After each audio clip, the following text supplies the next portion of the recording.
mu Burundi hariko himba ubutare amakoperative arenga amajana 200 mugabo Uburundi bwinjiza 0. Twese mu bitoro biturabibuze. Uburundi n'agahugu kangana ni komine ya Tanzania ya Kongo ngira ntizone sinzi. None ukoze bitoro bingana gute? Abarundi bonyene turi miliyoni 10. Ikishasa 12. Ikishasa hafi ni 15 miliyoni z'abakinwa b'Ikishasa. None igitoro ko kiri. Aha muri est igitoro ko kiri. Ikisanga niko kihari. Bunia ko kihari. Goma ko kihari. Uburundi buratunze je ndabwira. Kandi ababihakana. Umukuru w'igihugu sabazwe ibintu byose. Ni ya mvugo y'ikirundi bavuga bati umurozi akinda haba ngo mpore. Umurozi akinda haba ngo mpore. Uno munsi uza wumva wahora ari umukire abarimyi bakiri banyarucari atanu magira utwo yihereza atagira utwarya atagira gahuzu yambara abakire bariko bararirimba none babonye abarimyi basigaye barya baba mutuzu tw'amabati bambara agakoti nabo none ababakire baci bavuga ko bagowe ariko mwe murumva ivyo rero jewe wanje n'umusomyi wa Bibiliya nzi ivy'Imana ivuga cyavuga nti Imana warakoze irakura ku caro ukaduga abandi nibashake bagira inzigo naho bazokwidoga gute mugabe ntibazabandukize imvo n'imvano inyanduruko ico no kwitare cause profonde ni ibintu bine z'ibibiri. Ubwa mbere imvo ya mbere ni kibazo kijanye n'uburongozi leadership. Twese mwese mwaragiye mwishuri murabizi leadership for éclairé leadership ikomeye ibona kure iminsi yose yamiza igomba guhangana n'ibibazo bihari. Igihe iyo leadership bihari iba politique iba militaire iba religieux iba ukwiri kose itari capable guhangana n'ibibazo mu bisanzwe leadership bifise ikibazo. Ayo nama principe azwi kwisi yose.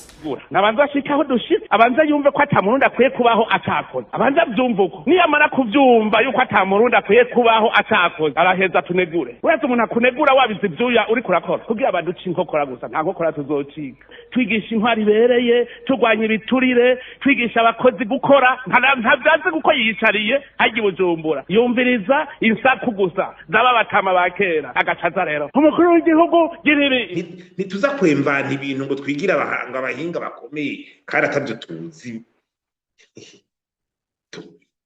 Twemere d'abord hama twemere kwinyishu zishoboka. Iyo ni intambwe ya mbere uko ugwaye ntiwemere ko ugwaye uwo mutuzo unywa none gahemi none nk'umuntu avuga ngo umukozi wa leta ntazi adandaza ikintu na kimwe avuze bijya birayanda bitangiye ku buntu sindabidandaza avuze amata nkama sinze ndadandaza nce dasesa nce niyago ndamushire yinyweko nuko leta umpere ku mukuru w'igihugu ko narimwe ndamaze kubona ko tabihuriza kwico kintu nawe nuko bose biba kudandaza tukibona abadandaza muri leta tukibona abadandaza b'abasirikare tukibona abadandaza b'abapolisi menya yuko ikintu bitaramvira n'amade za favorable za feri dashoboka abantu bari muri leta nibareke kudandaza bave mu rudandaza none ndababaza none umuntu nyarukoti aza kudandariza hamwe n'umugenerale n'umushikiranganje n'umuki bigenze gute ntibikunda nibeza ngo bikunde ivyo rero biri mu bintu biteje ikibazo. Yavuze ati abafise imitahe ikigongwe imbabazi ati maze Imana imbere burya Imana iragira ikigongwe mugano nyene ari gihihana burya twogera tugasoma ibyo Bibiliya kuvisiremwa nta mwuzure yakubitiye mu bantu iki kigongwe kizoza gitevye ndababwira hari abantu bagubana nyuma ruko kubaho babara ati tutakunye muri politique cetagize iki bama iko ndi kubutegetsi vuge biki twexporte kahise tuvuge ko ibi byagenze uko abantu bace baza tugumane ntibikunda uri kutumwanya cyangwa ugasanga uri kurabesha generation zizokurikira ukazisuka ukacugenda ugaca ugenda ibisigaye ugasanga biriko biva ku generation yakurikiye bahora batubwira ati intwara atama revolution française uri kuriga muri za revolution française ukaraba nk'ingene bajya bamwe bigenza hari umwami yitwa Louis XV 16 yitwa Louis XV baravye ingene yigenza ico gihe ingene amadepanse yagenda ugasanga n'igihugu barakena abami babayeho neza bagira ibyo bashatse n'ibiki agenda avuze ati bashatije ati naho ngiye après moi le délige ati turetse kure foroma la France ni habura uwo muri Sicile wacu azobibona none byace bishikiye umusigisasere umuhungu we Louis XVI murabizi revolution française yabaye décapité condamné à mort bamuca umutwe le 21 janvier 1793 yabaye revolution française yagiye abivuze wowe urashaka kugira ibintu ngira gute uri mu leader uri muri aba generation future kavuga ati bindi ko ndakora ingaruka zavyo muri kazoza kutazama twarakutama bw'igihugu kizama abarundi bazama mwumvirize abo bantu bitwa ngo nibo bariko bakorera bene gihugu nakamaramaza naje ndamaramaye nk'userukira igihugu kubona miliyaridi 54 zisohoka ukarondera iyo zagiye ukazibura nakamaramaza nibaze ni ega abarundi kwasibeshi nibaze baje indani ushobora kuvyumva ko maramara imbere y'abene gihugu konka amaraso y'abene gihugu mwarariye mwaranezerewe nibaza yuko ubu mutagirwara kwashi tugarukana ibintu ku murongo nari ntimwahimvye ntuzewe miliyoni zirenga 40 ku mwaka mwibaza amadolari ntimwahimvye aho muzohaga ryari mugamaye n'abakoreshwa na setani ntibahaga nibaze ni ega abarundi kwasibeshi nibaze baje indani so ni ibintu ubrikora ubuntu ngo ushiramo ibintu mitego muri kurakingira ibi iyo bidafashe bisambuka ukuri kwa nyimbo Burundi bwaraciye mu ntambara murabona ingwane igihugu cagiye za 72 za 93 za iyo karaba no muri kahise karaba no mu by'ubutunzi ukabifatanya abahinga barerekanye ko nko 72 ubutunzi bwasubiye inyuma 6% mu 93 gushika muri 2005 ubutunzi bwasubira inyuma 33 kwijana mumva injyana zabatho zatugejeje barina nase amasezerano yarusharabaye igihugu kirasuye mu ntango cyagiragize gute twatanga gushara ku binenengwako bana za 2015 umva hari abantu uko abantu bumvikana baguma wa mutima wo kwikunda wo kutabona igihugu babona intara babona amoko babona imigambi gusa bakiyumvira yuko ariko iki gihugu uko Imana yakiremye abarundi bose ubona nyimbara batabatutse batwa aba ni Imana bose muri iki gihugu rero wumvira ko uzokumira umwe muri abo zeruka nawe ntuzi gituma yakuremye witwa uko ugasanga uri Murundi zeruka ikintu uzozeruka nta Murundi n'umwe Imana yemera ko ahera hanze ngo ni impunzi nta munyagihugu n'umwe Imana n'abanya-Israel bahunze imyaka 1000 urabibona ihehe kurana barasubiye hariya hariya kuri teleprobize nta nyimba mwarashinze igihugu ntabwo nta bantu b'impunzi indefinite uzeruke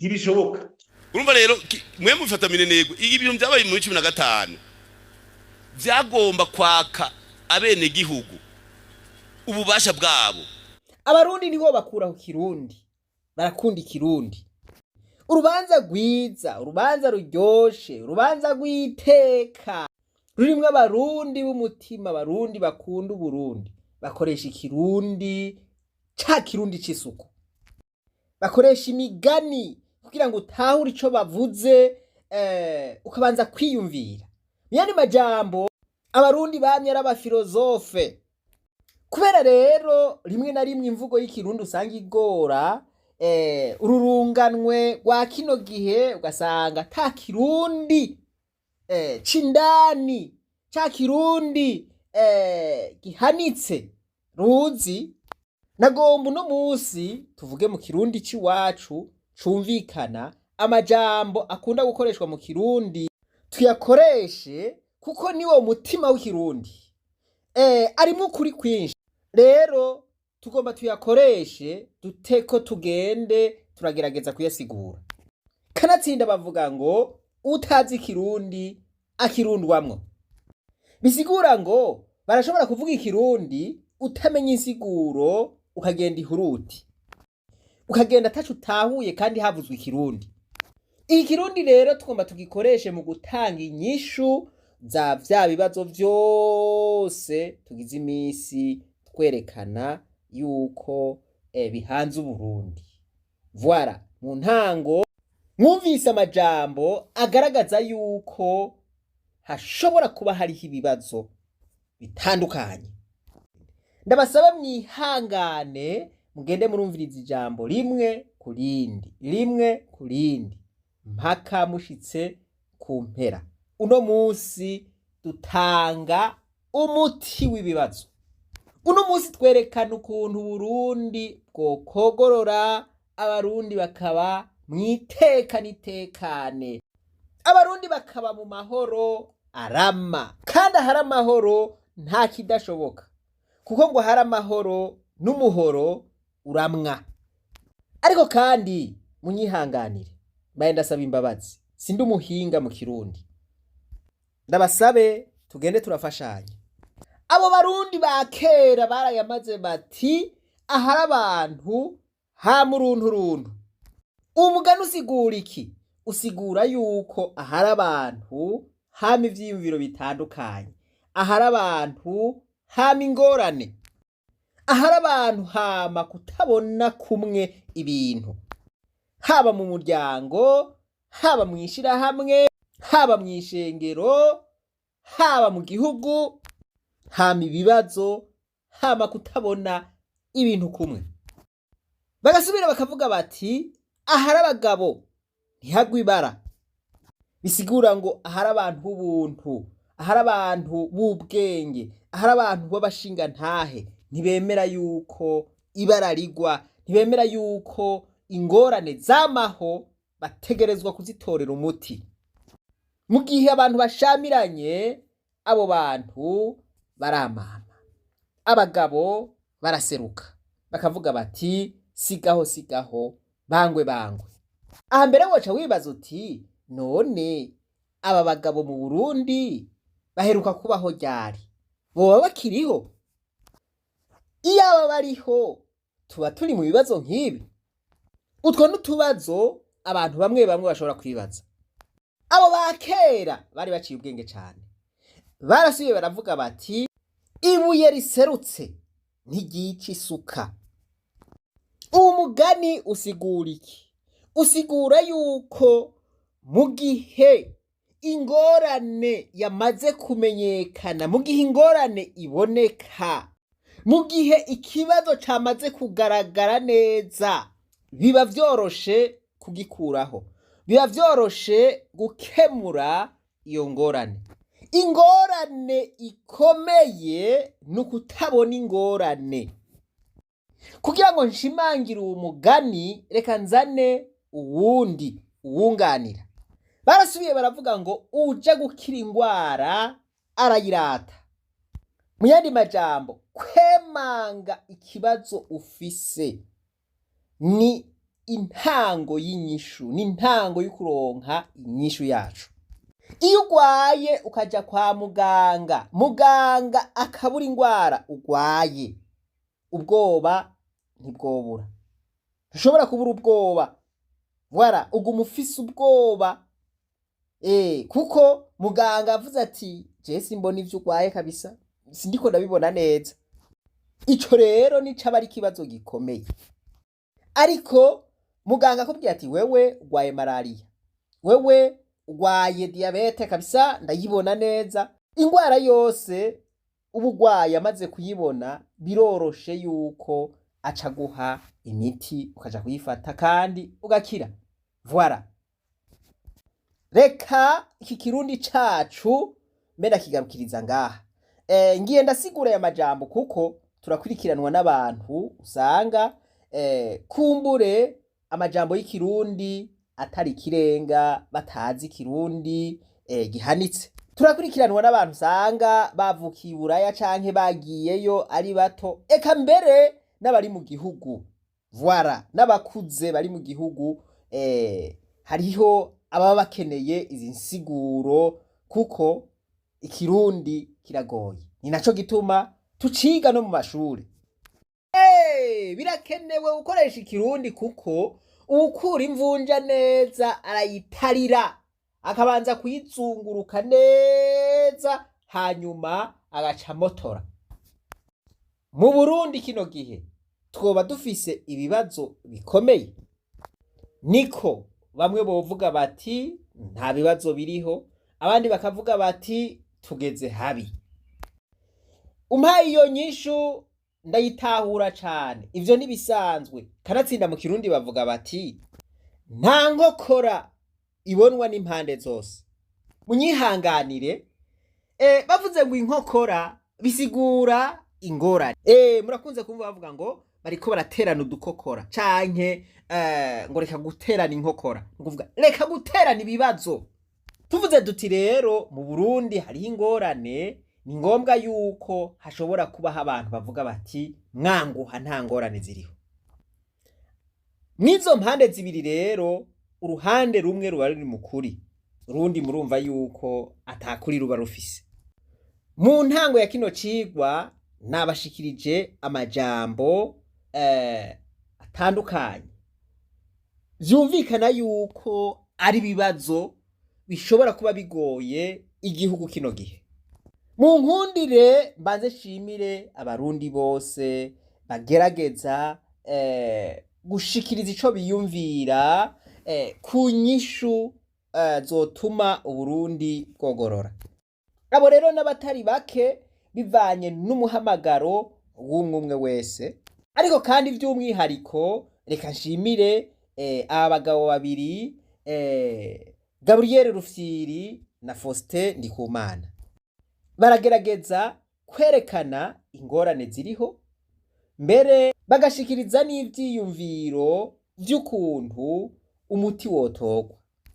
Ibi rero je ndabishima cane kuko birugurura amaso abatari bake. Ubu rero twavyanka twavyemera, Uburundi buri mu ngorane, mbere ingorane zikomeye cane. Ingorane ziri mu Burundi ubu uzumvise uri umuntu vy'ukuri akunda igihugu, uri umuntu vy'ukuri akunda Uburundi, umuntu akunda Abarundi, woturikisha ukarira, wogira umubabaro mwinshi cane. Fata nawe umuntu ukunda, umuntu yagufashije, umuntu uzi neza bakubwiye yuko agwaye, aremvye, atava mu nzu, umukunda vy'ukuri ugira umubabaro udasanzwe. Ingorane ziri mu Burundi ni nyinshi cane. Imbere yuko twerekana ukuntu izo ngorane zotora umuti, reka tubanze tubumvishe zimwe muri zo. Ndabasabe imigambwe murimwo, amashirahamwe murimwo, ivyiyumviro vya politike mufise, ibi canke biri, mubanze mubishire ku ruhande, kuko izi ngorane tutazemanze ziradushikana mu cobo duhereyo. Reka mbanze ndabumvishe abantu bakurikiranira hagufi izi ngorane. Taniraga umukuru w'igihugu ahari ari wahari arongoye Burundi. Hama twegere twarigeze kugira agatabo twanditse twatuti none byogenda gute kugira igihugu ishobore kuza kiragenda kicishira imbere. Mugabo rero twe ku mwaka utashe kuba turatuti mbega ibintu biriko bija mu ngiro gute. Ubwa mbere rero muribuka ko igihe yaza hariho ibintu bibiri bikomeye byavuga ati umufuko wose uronka amafaranga, umuntu wose uronka icyo ufungura. Mu bisanzwe kwari kurwanya ubukene no guteza imbere igihugu mu by'ubutunzi, kandi nizo ngorane zari zihanze cyane cyane Abarundi. Ubu rero cyatuvuga tuti mbega none ubu biba byifashe gute kuva ico gihe mu 2020 gushika uno munsi. Twebwe rero nk'abahinga rero bakurikirana ibintu hafi dukoresha kujya kwibirete y'umunyeshuri tuja muri kuru ati mu biharuro ufisa ngahe, shimi ufisa ngahe, geography ufisa ngahe, tuja muri vya bindi by'ibisho ngo ni hibi oya agikiriti gifaransa cyo gita ufisa ngahe. Urumva rero twe nawe donc ntafatira ku bintu birenga nka 10 mbe byegera 10 mba ndayifashe nk'amakuru nk'umuntu afise amakuru 10 ugira urabe amanota yarose bwo donc ngerezo ikintu cyambere ubanza gucura muri butunzi ngene byagenze n'ibiciro inflation yo niyo indicateur ya mbere niyo niyo indicateur ya mbere. Urumva ico gihe yari hagati y'umunani kwijana na 10 donc hagati ya 8 na 10 kwijana sibyo yari inflation yo mu 2020 ubu ni 40 kwijana. Numvaho ico cigwa si sawa. Reserve de change amahera ari mu bubiko bw'igihugu y'amadovize yari ukwezi n'igice niho byatuma ukwezi n'igice tubishobora kuba amezi 2 gutyo. Ubu turi kundwi zibiri ico cigwa urumva si sawa. Todo change yagiye ifaranga ryagiye ritagaciro cyane ngira ngo tagaciro byarabaye nka hafi incura 220 kwijana nico si sawa. Ibijanye n'ibitoro byagomye bibura gusumba ico n'ikindi cigwa. Ubugira gatanu andetema amadeni yari hafi 40 kwijana y'umwimbo mu gihugu ubu ni hafi 60 kwijana 50 n'ibindi hafi 60. Amashira hamwe ya leta nka za sosumu zabona ateri n'izindi ateragira ibibazo gusumba na Brarudi ryari shira hamwe tuzi ko rikomeye ibibazo rigezemwo bitagishobora guha ibinyobwa gukora neza ngo rigire iki ko twari tubimenyereye. Uwo muntu arifuza ka Musteri yahoranywa akaryoshe akaba umugani ukaza ugakura no hanze kuma kagiye muri Kongo bagashaza kukaragura muri Kongo kakagaruka. Ibindi ku ibijanye no gusubira nk'amabarabara yarahari ari karasaza ikibazo investissement ibihugu bija mu bintu byo kugwiza umwimbo niyo habaye revision budgetaire usanga bitera bigabanuka amahera jamo. Abafasha Burundi najya bafashisha Burundi nayo mu bijanye n'amaproje atera gabanuka muri bya bisata bishobora gutuma umwimbo gwira. Uburimyi n'ubworozi uravye ibiciro by'ibiribwa bice bikwereka umwimbo uri mu gihugu. Umwavu umuntu ashobora gutangwa kuri umwavu mu kwicenda akawuronka ukarinda shika n'ubatarawuronka mugama hera yagiye muri subvention y'umwavu angana gutya ubutare turyamanya gahiye turabona ico buri kuburinjiriza igihugu n'amahera buvamo umenye yaciye. Barukera rugendo tourisme ingenzi zigendera Burundi n'ubu turi nyuma. Ikawa no gushoka hanze biragorana nanke yabaye no gushoka hanze biragorana. Ikawa ugasanga ngo gupoma ikawa kuzana umwavu wayo nibiki wapi ibintu byabakera kugira umwimbi w'ikawa wiyongera. Ibijanye na todo croissance uvuze ati vision 2040 kugira ijya ntumbero tuyishikiye umwimbo wo kuyongera 15 kwijana 15% abahinga muga turacari kuri gatatu gashobora kungana gashobora kuba n'ingene abantu biyongera mu gihugu bishobora gutuma n'uwo mwimbo udashobora kuboneka. By'abakenere todo profite ho urumva ibiciro bimaze kwiyongera n'ibiki ico gihe hari munsi ya 70 kwijana gato uri hafi 75 kwijana abarundi. Ugiye nk'ayo byo kugwanya ibiturire by'intwari bereye ibintu bya déclaration de bien byarabaye mugani.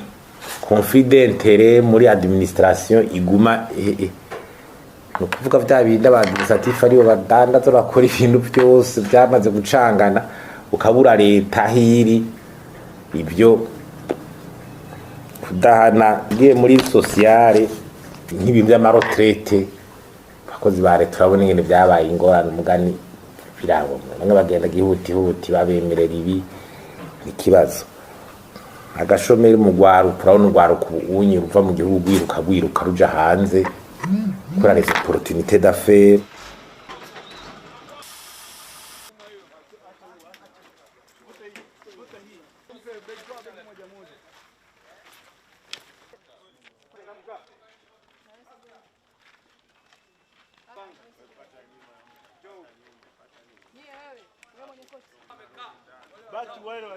Mimi jina langu Nzeyimana James.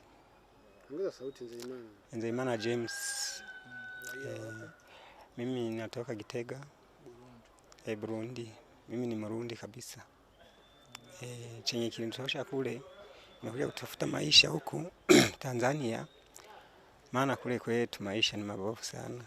Na nauli ya kufika huku ilinisumbua sana. Na wajakamatwa. Kwa hiyo kukamatwa labda ni bahati mbaya.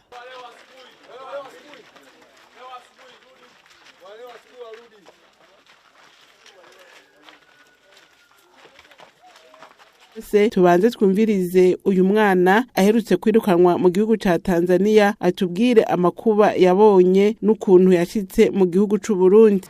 Hari nka saa 10 mugoroba turi batatu tugiye kuvoma turagenda nyene buke tugenda toreraguza nabo bari mu ishamba nyene bakuye n'ubupira bambaye amapantaro nyene yabo ningo binyegeje mu biti tugiye tubashikemwe nyene tubona baravundurutse batwirukako abahungu babiri abo nyene twari kumwe baciye batera biruka handi nanje ca niruka hiwanje bose baca banzako turiruka ahantu ku gasozi bafise n'imbwa imbwa rero yanguma inyuma ntiyanja mbona nyene ngo nabasize ca ninyegeza ahantu yambwa iciguma ihuga ca mbona banjeho bankubita amakofe yo mu jisho haca haraza afande nyene wabo ngo dogo mekimbia aho nyene aca sokorora imbugita ndagukureko ngugishato cy'umusikirenge cyamvuga numbabarire aho nyene aca hura yakabezi mu mufuko aca raza andoda ngaha mwivi no mwijisho gikirenge no ngaha mu nkokora n'inkoni nyinshi aca mbwira subira wiruherera no guhagarara atavyo shobora mu kuntwara yaciye afata uko agenda arasunagura n'inkoni ase ko ntambuka haba ari inkoni turagenda n'ahandi nyene kundi muganda basangaho umuganda nyene w'ivyatsi harimo ibiharagi baca barabiturirana n'umuganda baca bambwira nicare ngaho baje gufata abandi bamboheye kwigogo baca baragenda baragaruka baje baca bambwira tugende ngo dogo ngo hagarara ngo icara ariko bambwira nkaca nicara baca turagenda ahantu nyene twavoma hari nk'isaha imwe zaheze igera z'ijoro kugira baje kuraba abavoma mw'ijoro turagenda nyene buke bagenda baratambuka nyene buke baca babona abandi bana batatu biremesa amazi nyene mu bidumu aho nyene baca barabirukako vya bidumu barabita babana bose baba bafatiye rimwe barabakubita amakofe nyene bo babakubise baraca barabazana impande yanje barababoha baca bambwira ngo dogo ngo rarushe ngo nibakwakira abanabo baca baranyakira zasuka baca bagenda barababaza dogo ngo mwari mwirutse ngo ya ngo twe none muratuzi dogo ngo twitwa ngwiye ngo abapolisi ca ruritwengera nyene ca rurababohora ati tora amasuka n'isora ca turagenda baca bababwira ku nkambi yanyu ni kurere ngo ya ngo hariyo bangahe hariyo umwe nawe nyene ngaragwaye ngo turahagenda nk'isaha ngo isaha irahera ca bivuga ni mwijoro reka twigire ngo aba bana bo bariko baraduhenda ca turagenda ku nkambi yabo rero hariho nyene benshi nyene b'abakuru naho nyene dushitse baca batubwira dutwara amasuka ahantu nyene bayegeraniza turayashira dushitse nta nkoni badukubise baca batwinjiza nyine ahantu mu ruturubayi abo bafashe babashiramo ca turagenda dusangayo batatu babagabo nyene bafise ubwanwa nabo nyene babakubise gose ca turashika iyo nyene turaryama nta n'ibiribwa baduhaye turaryama aho nyene buraca bukeye baciye bavyuka barakora icayi nyabagemu bahejeje kunwa baca batubwira dogo ngo nimuze ngaha turagenda twese turaryama hasi nyene baduhikije baca bafata imihini y'isuka baradukubita mu migongo barakubita bakubaza dogo vuga ngo Tanzania hararyoshe ngo Tanzania hararyoshe vuga sinzohaheba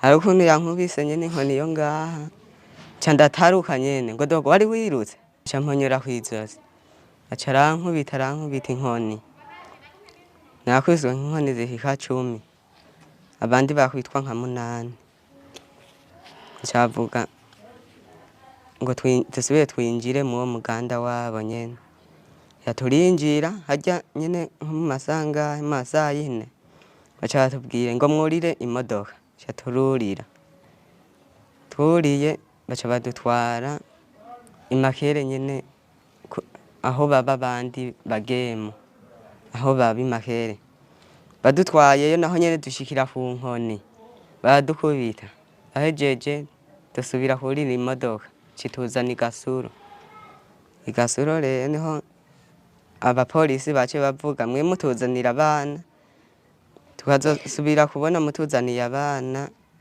ngo abana no baragera gufungwa araba nk'aba bana mwagize nk'uko nta nuko mwabagaburiye burira nyamodoka tuca turaza abo bana biruka mu gihugu ca Tanzania bashika atabirato bambaye abandi bambaye impuzu zatabutse kandi zicafuye bafise uburuhe bwinshi abandi bafise ibikomere ku mubiri hamwe n'imishatsi yabo itamosheje atakintu na kimwe bafise mu ntoki kandi biboneka ko bafise inzara nyinshi aho abababona bashengerera bakaraba ukuntu abo bana baza bateye akagongwe bamwe mu bavyeyi dusanze ku mugwa mukuru wa komine Mabanda bariko babona abo bana ukuntu bashika bameze batubwire uko biyumva nk'umuvyeyi navyaye mbonye aba bana bava i Tanzania ukuntu baza bambaye ukuntu baza bashonje ukuntu baza barakubiswe bafise ububabare burenze nk'umuvyeyi ndumva mbabaye cyane ndetse no kwihebura nkabona yuko igihugu mu minsi kitazoba gifise kazoza kubera abo bana ari bato batariko bariga n'amashuri nkabona ko iterambere zotugora mu minsi abo bana kugira bashobore kuba babaye mu bwo buzima icibonekeza nuko hariho byoba biva ku mvo z'ubukene gaca batuma abo bana bo kwiyumvira kuja mu gihugu kibanye ca Tanzania guhiga y'ubuzima bashitseyo rero ntiboroherwa niyo mpamvu nkuko ndababona bambaye nabi bakubiswe bamerewe nabi baca basanga iyo bari kubera atari igihugu c'amavukiro bakabakubagura abo bana tumaje kuba tubakiriye tubakira bafise ingorane kandi bafise ibibazo byinshi cyane gose kuko benshi tubakira bafise ibikomere bakomeretse babakubise mbere benshi tukabakira banavuye n'ububusho butandukanye bwo muri Tanzania bakaca bazanwa n'igipolisi cyo muri Tanzania tukaca tubakirira ku mupaka wo kumugina akaba cyo tubakira amateje kuba tubakiriye cyo tubazana muri komine ya Mabanda ahari sanzwe hari ikigo ca Fondation Stam mu Mabanda akaba ariho benshi baca tubashira kandi aho onye tubashikanye muri Fondation Stam turafite ikibazo cinshi kinini cyane gose cingene dushobora kubaraza kuko Fondation Stam ni hato cyane turavye capacité takeye yaho nta bantu 100 ishobora kuhakirira dukaca bituma yuko dusha twiruka kuza kuraba ukundi kuntu dusha kubaraza no kuraba ingene tubafungurira kandi navyo biratugora cyane gose bwebwe aha anye kumugina abana twakira na abana bameze nabi cyane gose arabo dushikiza mu bitaro abo dushikana baremvye na za malariya bafise ibikomere bafise amapasuma ugaca usanga abo bana nukuri mwana ubonye ingene baje n'ingene baba bameze n'ingene baba basa birateye akagongwe cyane gose.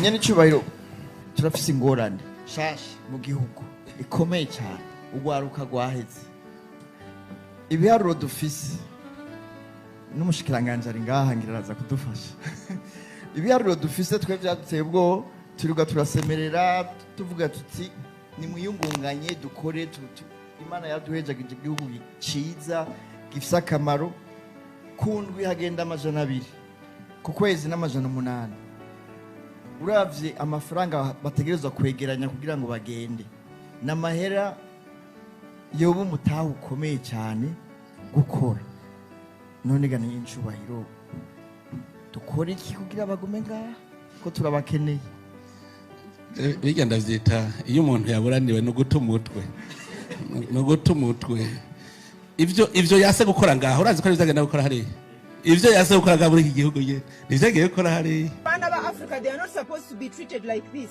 These are Africans, even if they are coming from Rwanda, even if they are coming from the reason why I'm advancing that or to show limit so that bantege nuno mwami yampuride oyo mwakubulira neba no ori muna Uganda uri umurundi umaze hano na yego Ruganda anya ninde tumva ikiri ndimo gukoresha ninde tumva ikiganda mwese mwaba ngaba umuturuka hehe Burundi mwese babakuri Burundi muri izana se cyangwa bagiye bakabakuri Burundi bakabazana hano none se uyu nguyu umuntu washobora kubabona gute ajya irya mu settlement akabavanayo kuko niba mwese muri abarundi aba yarababonye gute mwese kuba muri muturuka Burundi kandi akababona abakura hehe mbese bishobotse hakaza umuntu umwe arashobora gutuma ko mugenzi we bivanye no kuba bashaka umurimo so haba haraje nk'umwe cyangwa babiri akongera agatuma iwabo bakazana abandi bantu so ni ukuvuga bari aha benshi ntabwo ari abantu b'i Buganda muri abarundi gusa cyangwa harimo n'abanyarwanda harimo n'abaganda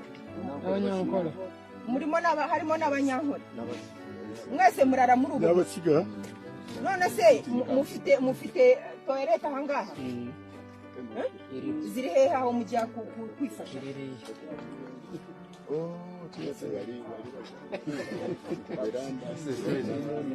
niyo toilette yanyu mwese nk'uko muri aho mukoresha ako kantu gusa kangana gutyo mwese honorable minister ndaba toilette y'abana abantu bona ngabo barababa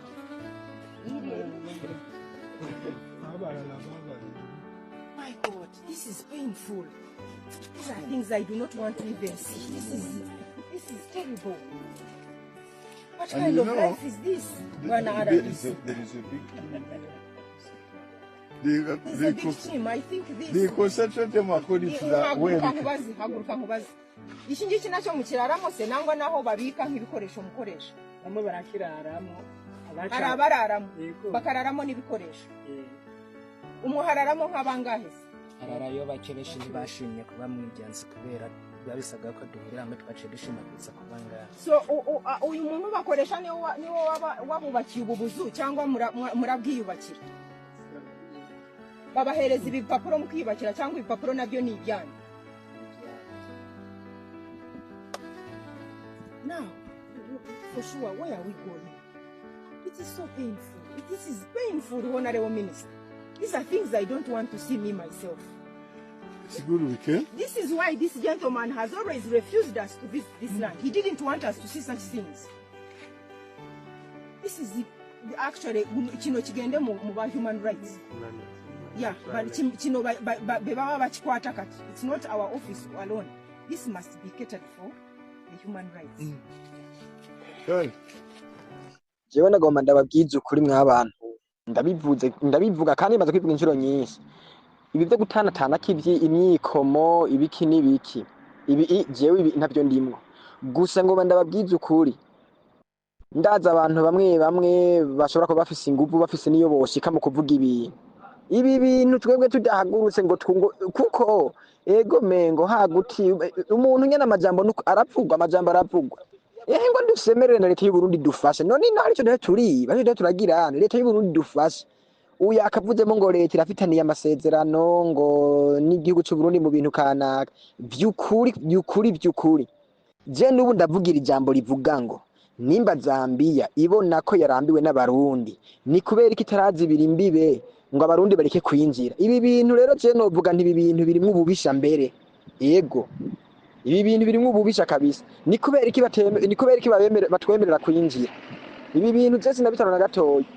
ngo dusemerere kabisa tuje mu magrupe yo mu gihugu cy'u Burundi tuvuge twegayo tugowe nimba Burundi nabwo budukunda vrema bugira ico buvuganye ni leta ya Zambia kuko nakamara amaza kubona umuntu ariko ararondera utuntu ariko arondera udufaranga mu kinyempore ariko arondera ukuntu yobaho mu kinyempore nta mutekano ahungabanije akirirwa arahigwa nk'inkoko n'akagomba by'ukuri nimba ibihugu n'ibindi bigiranira amajana bikayaga ibi bintu naho byakabonetse nimba bona yuko Zambia yarambiwe ni kubera iki Zambia niyi sahari ya ku mupaka ni kubera iki nubu yemera ko abanyamahanga binjira nimba ibona yuko yarambiwe no kwakira abanyamahanga ni kubera iki ibinjije ibi bintu n'ububisha abantu bari mu magrupe yo mu gihugu cy'u Burundi ngo dusemerere dutanga ubutumwa ko abantu turi Zambia mu by'ukuri dupfuye rega n'ingorane ibi bintu ntibibaho tuvuge nimba leta y'u Burundi izovuga iti twebwe ibyo bintu natwe nimuveyo nta kundi ubu n'ububisha butagira izina kuko leta isa n'iyindi aha tuhafise abarongozi umuambasaderi ngaha aserukira Uburundi ngaha hantu muri Zambia vy'ukuri kwimana ibi bintu bene banakora amabanga n'ukuri turapfuye n'ukuri umenga nta n'igihugu dufite dukomokamo tuvamwe vy'ukuri turi kurondera ubuzima vy'ukuri mugabo duhigwe nk'abantu b'inkozi z'ikibi mu vy'ukuri amareta niyicarane vy'ukuri amareta niyo Burundi bwavuga butaba abantu rero twebwe aba bantu tubona yuko ari nk'ibyaduka Uburundi buvuge buti twebwe tugenda amasezerano aba bantu bose nibaveyo batahe n'ayahandi by'ukuri leta y'u Burundi itanga impapuro atigende murondera ubuzima itanga amapasiporo ayo mapasiporo nta nicyo tumarira iyo tugiye none uyu munsi leta umuserukizi w'u Burundi dufise ngaha muri Zambia by'ukuri ibi bintu niba yimuture abivuga semerere yego mbe turazi ko batubwira ngo ntitwemerewe kuza gukora by'ukuri leta y'u Burundi ibi bintu nibishire mu kuboka handi hoho leta y'u Burundi bariko barayicuruza erega hani leta y'u Burundi irikiracuruzwa none twaje kwiyungunganya ngo tugende guteza imbere igihugu cyacu cy'u Burundi mugabo dusubire tuvuye mu gasho dusubire mu gihugu tuvuye mu gasho wumva Burundi buzoba buriko burashika hehe ahantu numva ko dupfuye urupfu rubi uku kunyu no gucuruza Burundi ibi bintu ntibibaho reka tugarukirize ngaha tuvuge abaja muri Afrika y'Epfo nyene bafatwa Malawi Mozambique muri Kenya abaja mu bihugu vya Burayi Amerika batagira impapuro ni benshi cyane n'indiri abo bose nagahinda reka tubandanye amagara y'abantu uraje ibyo by'abaganga nyene bagenda hanze bagenda gutebabura imiti kuzimba kw'imiti amaserivisi yo kwa muganga iby'indero ni education ifatira kuri formation scientifique isubira inyuma ikindi kiriko kirabaza rero jewe ndiko ndaba kiriko kirasubira inyuma ni instrumentalisation de la jeunesse muri politique gusa kije rero gusongera isibe ikintu tugiye bikiramariye haro formation scientifique iyo usanga nivo y'abana higeze twose turayibona hajemo instrumentalisation politique nayo ibi byuka abana batanguza muri politike mu migambwe muki nukuri basha bayi kundiro y'ugwaruka na moralité yo gukora no kugira les valeurs basha aho vraiment ubuho wawango nkagira sfere ku by'ama service militaire obligatoire umva aho vraiment jewe turiko dutaka aho barahagabira kuko ugwaruka arashira gusubira inyuma mu by'ubutunzi politike tuyivuga nyene influence by'ubutunzi litwinjira ngo politike tuvuga ni gute politike iri kirononera by'ubutunzi comme facteur niko twe tuyaborda. Inyishu twe tubona ni ifatira ku bintu ndare bitandatu. Bwa mbere ni conscience ya leta n'umuganga uri ku butegetsi.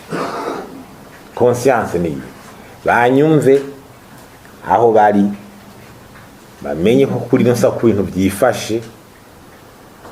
Urukiza rw'u Burundi, urupfu rw'u Burundi ruri mu minwe yabo. Aho uko ibintu byifashe kuri no saha bagende bicare babimenye bati urukiza rw'iki gihugu, urupfu rw'iki gihugu ruri mu minwe yacu, kandi ko Imana izoyibabaza anjuru. Aho rero umukuru w'igihugu anyumve, umutwara umugambwe anyumve, urukiza urupfu rw'u Burundi ruri mu minwe yabo. Environnement des affaires, liberté économique, abantu bakore ibintu byo abanyepolitiki baca bivanga mu gukora.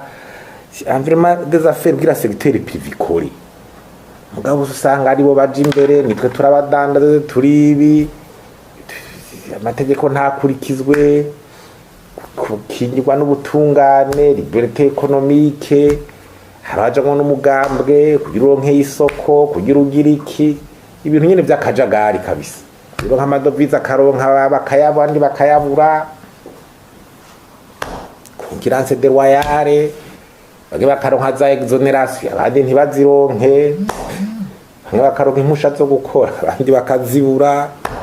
Nturi muri ibi kotizaya kotizibi udakotizibi ntituri kumwe, wamugwiza atunga we genda, abagwiza atunga bo hanze bashikira bagasanga nyene ibintu byifashe muri macroeconomie.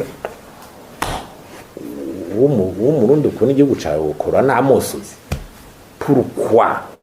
Voilà, ati uri umurundi akunda igihugu wokorora amosozi, yandi majambo wobabara. None ga yemwe twabashiriye mu majwi, turabashirira mu masanamu, ibi bintu uriko arabikubwira naho wowe uri kure, nkeswe umuntu abibona ariko arabiraba. By'ukuri uri umuntu akunda igihugu atari umuntu w'uburyarya, ibi bintu byo kubabaza byo gutuntuza. None ga abantu b'Imana, ibi bintu twobigumamwo gushika ryari? Mu gihe rero ingorane zigaragara nuko twoja umutima amenyo tukazitorera umuti. Mutahure yuko umuti ukiza utaryoshe, akenshi uburura aba ari umufumya, mugabo ukawunywa naho uburura. Abarundi rero harageze yuko tuwunywa naho urura.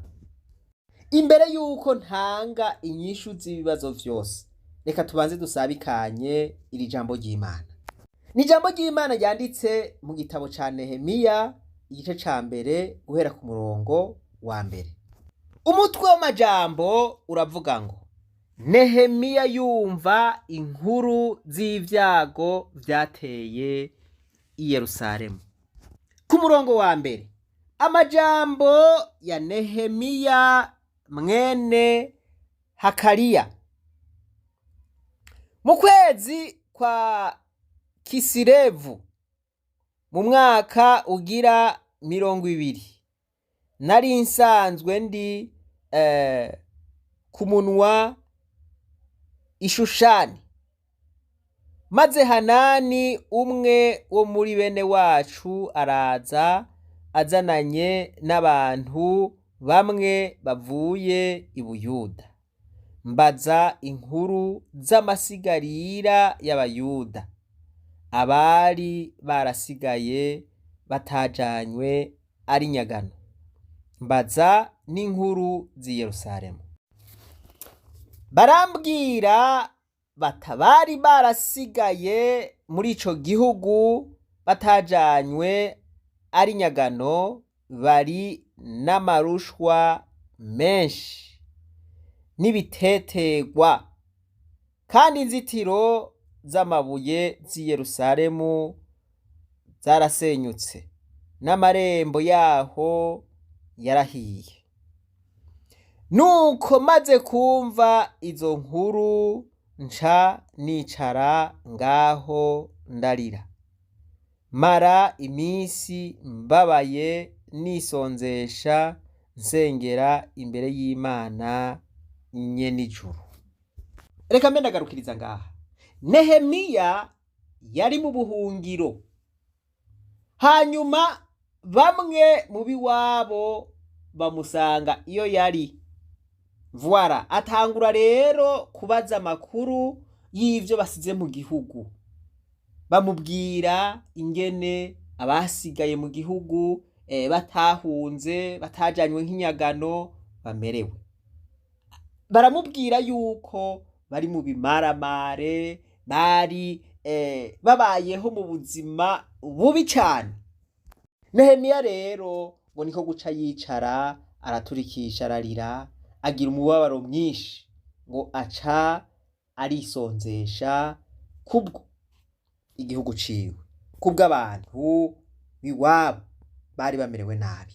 N'aya majambo uno munsi uri kuranyumviriza, uno munsi wewe wumvirije ibi vyose mpejeje kukumvisha, woba washitse ahantu ukumva kubabaye. Voilà, nimba vyoba vyagushikiye, ufise umutima nk'uwa Nehemiya, umutwaro w'igihugu wa Nehemiya wavukiye ngaha, kumva yuko abiwabo batajanywe nk'inyagano babayeho nabi. Aca aragira ati ntegerezwa kugira ico nkoze kugira ngo abiwacu bave muri aka kajembegeti, kugira ngo abiwacu bave muri ibi bihe bidasanzwe. Uno munsi rero nkuko nabisezeranye, nta banga ririmwo, ndabivuga mwese abarundi n'abarundikazi munyumva, ibi ngoma mvuge n'imbere y'amakungu nobisubiramwo nkavyemanga, imbere ya ONU nobivuga nkabisubiramwo nkavyemanga, n'imbere y'Imana nobisubiramwo. Ijambo ry'Imana rivuga ngo bazomenya ukuri, kandi ukuri kubahe kwidegemvya. Rero twebwe abarundi nitwaba tugomba kuva muri izi ngorane, ubwa mbere na mbere nuko dutegerezwa guca bugufi tukumva ukuri. Uko kuri kukadufasha kwidegemvya, uko kuri kukadufasha kuva muri aya makuba turimo. Jewe aho ngeze janemare, aho ngeze ndababara, ngasubira nkababara, ibi bintu birambabaza cane gose. Aha ndababwije ukuri kose, nta buryarya na bukeya burimo. Rero umuti nyawo, umuti w'ukuri ntuba mwinshi, si ngombwa yuko uba mwinshi, oya. Agati gakeya kari concentre canke karimwo ivyangombwa karakiza. Uno munsi nta majambo menshi mvuga, ariko jewe nizeye yuko ukuri ari kumwe, kandi kuzokwama ari kumwe, kwama mu rudende. Ukuri ntikuja mu bwishi. Ukuri ngomba mvuge canke nerekane, niyo utakwemera ntibisigura yuko guca guhinduka, oya. Niyo utakwemera umunyamerika azokwemera, umushinwa arashobora kubona ko ari ukuri, umunya Australia, umunyaburaya yoshobora kubona yuko ari ukuri, naho wewe woba wahakanye ukavuga yuko ari kinyoma. Emeza rero nkemanga ntashidikanya ko ukuri gutegerezwa gukiza Uburundi ari kumwe konyene, niko ngoma mvuge. Reka nifashishe ireresi y'aba bagabo bakomeye ku isi, mwumvirize ikiganiro bariko baragiranira. Articles, please, if you would, and turn the lights down, and just put this on. It's right behind you. There's nothing this parliament can do. With or without you, people are going to occupy land. We require no permission from you, from the president, from no one. We don't care. We can do whatever you want to do. Who are you to tell us whether we can occupy land or not? We are going to occupy land. Yes. South Africans occupy land. That's who we are.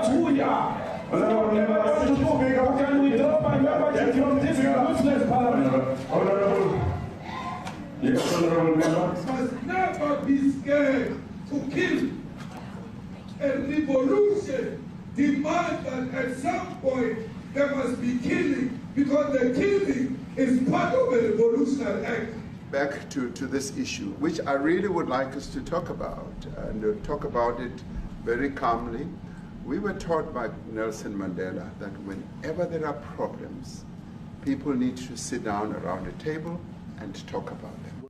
Mu majambo make murazi yuko Afrika y'Epfo na Amerika baherutse kugiranira ibintu batumvikanako bagafatiranira n'ibihano, ariko biba ngombwa yuko bicarana. Igihe bari bicaranye rero bariko baraganira, Donald Trump yerekanye amasanamu yerekanywe muri Afrika y'Epfo y'umunyapolitiki atavuga rumwe na leta yitwa Julius Malema, aho yariko aravuga amajambo ataryoshe. Ni ukuvuga ngo aho yariko yerekana yuko abanyafrika y'Epfo babwirizwa kwisubiza amatongo afiswe n'abazungu, akavuga yuko bategerezwa kuyabaka ku nguvu. Kandi mu byo Donald Trump yariko arereka perezida wa Afrika y'Epfo, yariko aramwereka abazungu bamaze kwicwa bakakwa n'amatongo yabo. Yabibutse ko umunyapolitike nyene Amerika yaciye imufatira ibihano. Reka ico ikiganiro cabo cari cerekeye. Nuko rero ijambo nyamukuru nagomba ngarukeko niri. Back to this issue, which I really would like us to talk about, and talk about it very calmly. We were taught by Nelson Mandela that whenever there are problems, people need to sit down around a table and talk about them. Ati nagomba ngaruke kuri ibi bintu ndabivuge n'umutima utuje. Ati twebwe twarigishijwe n'umutama Mandela yuko mu gihe cyose dufise ibibazo ko dutegerezwa kwicarana ku meza tukabivuganako tukava ngaho tubitoreye umuti. Perezida wa Afrika y'Epfo Ramaphosa ati iryo niragi Nelson Mandela yadusigaranye, niyo nyigisho yatwigishije, niyo nyigisho yadusigaranye. Bantu b'Imana, nababwiye yuko umuti ukiza bidakenewe yuko uba mwinshi. Aba bari muri iki kiganiro n'abagabo bakomeye ku isi, murumva amajambo bariko baravugana ko ari amajambo ahambaye. Ibiganiro niwo muti w'ingorane zose. Nta yindi nyishu iriho atari ibiganiro.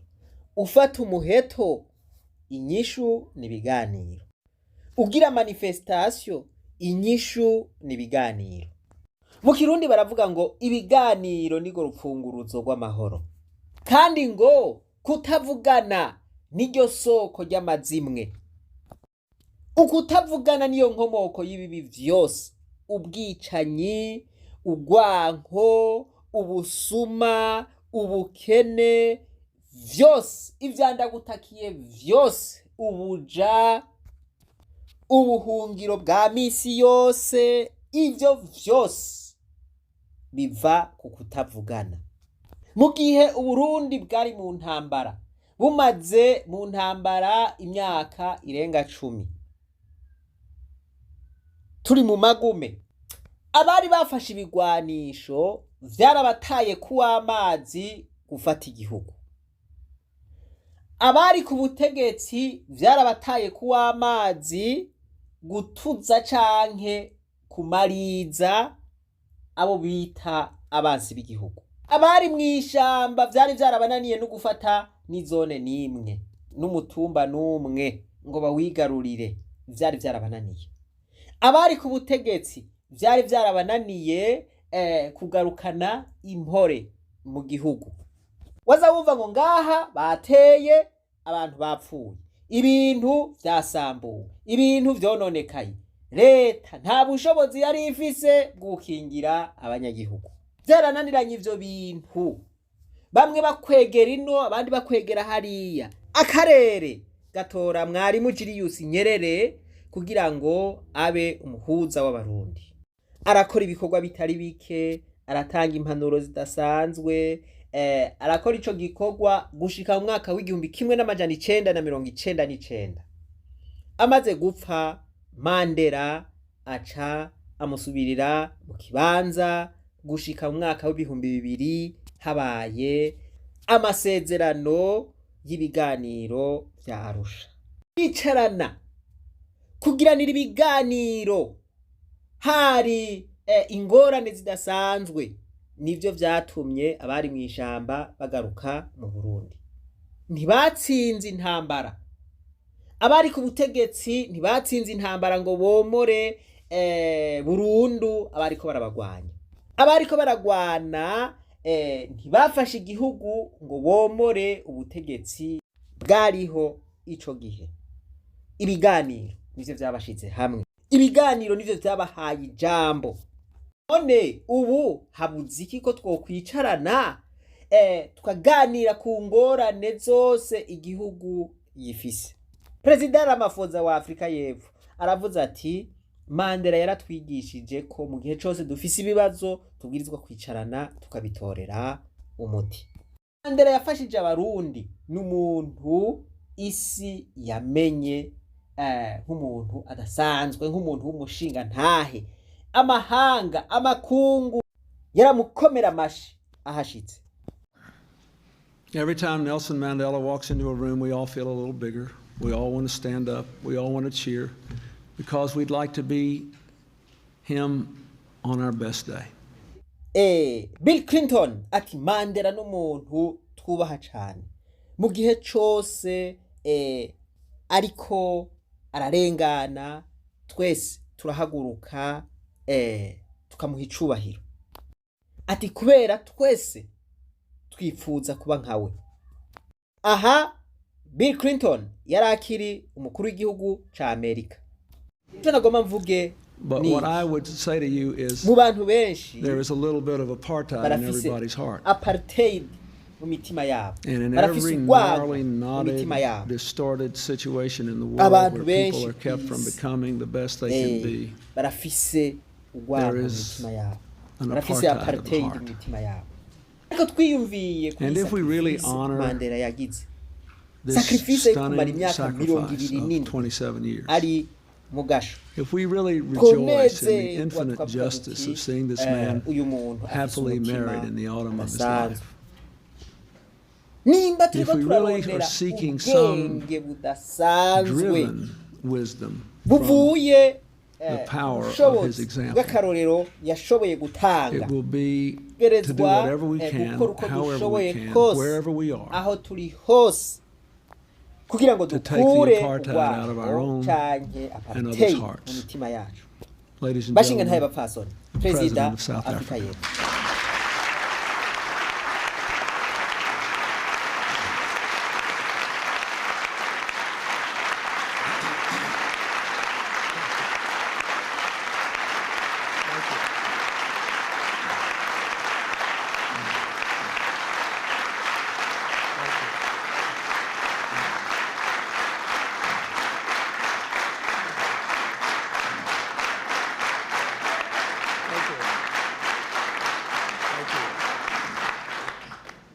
Bantu b'Imana nta n'ikindi novuga, ubu niwe Mandela. Ubu niwe Mandela. Ndiko ndabereka yuko isi yamwubaha. Voilà. Rero kumara imyaka 27 ari mwibohero, ivyo vyaratumye isi ikura inkofera. Iravuga iti uyu muntu amaze imyaka 27 akavayo agira imbabazi, akavayo atamururazi, ata apartheid, atagwanko, afise gukwihora. Uyu muntu ntasanzwe. Ubu rero niwe perezida wa Afrika y'Epfo yariko aravuga ati yaratwigishije yuko mu gihe cyose tuzoba dufise ingorane dutegerezwa kwicara tukaziganirako. Nibitandukanye no mu Kirundi bavuga ngo inama isumba ingimba. kandi ngo ibigiye inama bigira imana. Iri ragi rero rya Mandela ntiritandukanye n'ivy'ijambo ry'Imana rivuga. Ariko rero igice ca mbere ku murongo w'10 haravuga ngo ariko ndabinginga bene data mu izina ry'umwami wacu Yesu Kristo mwese mubimvuga rimwe kandi n'ibice ntibiremwe muri mwebwe, ariko mutunganywe gose hamwe muhuje umutima n'inama. Birakwiye ko abarundi twicara hamwe duhuje umutima n'inama tukaganira ku ngorane ziduhanze kino gihe. Mwazibonye yuko ari nyinshi cane. Harageze yuko ibintu vyo gucengacengana, bamwe bazana udutegutu abandi bazana turiya, harageze yuko ivyo bintu bihagarara, kuko ugwaruka nigo ruriko rurahagirira ibibazo cane cane. Umunyagihugu muto niwe ariko aramererwa nabi gusumvya abandi bose. Abari ku butegetsi ntibashonje, abari ku butegetsi ntibabuze igitoro, abari ku butegetsi ntibabuze ifumbire, abari ku butegetsi ntibakenye, abari ku butegetsi bakoresha amatagisi y'abene gihugu. Voilà. Abatavuga rumwe na politike bamwe bari mu za Burayi, ntibabuze igitoro, ntibabuze uko bafungura, ntibabayeho nabi. Uwo munyagihugu muto niwe abayeho nabi. None twebwe abanyagihugu twobaho nabi kugeza ryari? Rero twebwe nyene nitwe dutegerezwa guhaguruka tukavuga duti hategerezwa kubaho ibiganiro. Ibiganiro rero twese turumvise yuko ari wo muti. N'utovyumva azoteba vyumve buke buke ntaco, ariko ukuri ni kumwe kandi ntiguhinduka. Ibintu vyose twogomba kuvuga ngo duhindure ivy'ubutunzi, voilà, ngo tugire ibi na biriya, bimwe Faustin yamye avuga vyo guhindura ivya macroeconomy, bimwe yavuga vyo kurondera cooperation n'ibindi. Ivyo ntibishoboka mu gihe dufise ibibazo vya politiki. Aha ngaruka kuri bimwe vyavugwa na George Elgozi. Yavuze ati un problème politique est un problème économique sans solution. Tugifise ingorane y'ibijanye na politiki, naho twokwikebagura, naho twovuga ibimeze gute, nta mahoro Uburundi bwopfa bwararose. Iyi rero ni règle générale, formule générale. Iyi niyo nzira ishika, niyo nzira y'amahoro irama. Rwa rugendo rwacu rero nta handi rugana atari kuri ibi biganiro. Ibi biganiro nivyo bizotuma tugaruza wa munezero twama tuvuga duti tugaruza umunezero Satani yatunyaze, nta kindi. Nsa n'usozera, reka ngaruke kuri rya jambo Nehemiya yavuga. Bamaze kumubwira ivyo vy'ingorane zari mu gihugu iwabo, agaturikisha karira akisonzesha, hariho amajambo yabwiye Imana, hariho amajambo yibukije Imana. Voilà, nko ku murongo w'8 yaravuze ati niwibuke ijambo wabariye umusavyi wawe Mose uti nimwandyaruka nzobashwiragiriza mu mahanga, utariko nimwampindukirira mukitondera ivyagezwe vyanje mukabishitsa, nahabirukanywe muri mwebwe bazoba bari ijuru riherera, uti sinobura kubakurayo nkabegeranya nkabazana hahantu nitoranirije ngo izina ryanje rihabe. Mwabonye yuko abarundi bashwiragiriye mu mihingo itandukanye kandi babayeho mu buzima butoroshe abenshi, cane urwaruka. Harageze rero nimba hatarengeranye ko twegerana tukitegura kuja muri ca gihugu Imana yatwemerera yuko izodukonganirizamwo twese atawuvuyemwo. Uburundi n'ubwa twese, si ubw'abantu bamwe. Umurundi wese, uwitwa umurundi wese afise uburenganzira ku gihugu ciwe, kandi umuntu yoba yibaza yuko umurundi yashwiragiriye inyuma y'igihugu adafise uburenganzira ku gihugu ciwe, uwo arihenda, aribesha cane. Ivyo ni bimwe Faustin yavuga. Uburundi n'ubwa twese, dutegerezwa kubamwo twese vyanka vyakunda. Uwo muntu azohagarara ngo iki kintu ntikibe, nibaza yuko azobabaye umwansi w'abarundi twese. Nuko rero bantu b'Imana, harageze ko twegerana, hanyuma tugafata urugendo kuri ibi biganiro bizotuma twinjira muri ca gihugu ca twese. Ico gihugu ni ca gihugu tuzobamwo neza, tuzobaho twihanagura amarira, ni ca gihugu c'amata n'ubuki twasezeranirwa. Turifuza kubona abarundi barira amarira atari amarira y'umubabaro, ahubwo ari amarira y'umunezero. Abamaze imyaka myinshi baratandukanye basubiye guhura, batwenga, baririmba indirimbo z'amashimwe, barira amosozi y'umunezero. Iyo ni ya Zaburi y'126. Muhasome neza, iravuga ngo hamwe Uhoraho yagarukana abisiyoni bari barajabukanywe ari nyagano, twari tumeze nk'abarota. Ico gihe akanwa kacu kari kuzuye ibitwenga twenga, n'indimi zacu zari zuzuyemwo indirimbo. Ico gihe mu mahanga bavuga bati Uhoraho yabakoreye ibikomeye. Ni koko Uhoraho yadukoreye ibikomeye, natwe turanezerewe. Voilà, tugaruze umunezero Satani yatunyaze. Tubandanye urugendo maze tugaruze umunezero Satani yatunyaze. Bene data, urugendo tugomba dufate nta rundi n'urunyene, n'urugendo rudushikana ku biganiro, n'urugendo rudushikana aho twicarana, tukavugana duti raba ibibazo twobitorera inyishu nuku, tureke gutegana imitego, bamwe bavuga ibi abandi bagaca bavyura ivy'irindwi na kabiri. Ngo mwumvise ngo 72 muraza ivyo batugiriye, ngo ntimwumva yuko kakandi gasubiye. Abandi bakavuga ngo 93, abandi bakazana ivyo mu 2015. None ga abantu b'Imana, ivyo bintu vyodushikana hehe kandi turiko turamererwa nabi?